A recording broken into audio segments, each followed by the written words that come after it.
ప్రతి మోకాలు నీ ఎదుట వంగును,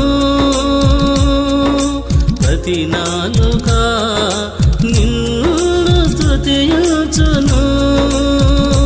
మా స్తుతులకు పాత్రుడా, మా ఆరాధనీయుడా,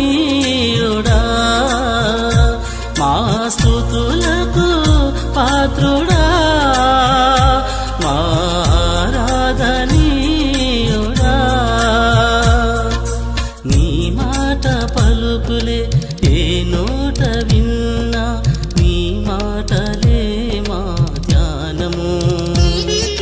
నీ నీతి వాక్యమే మా ప్రేమ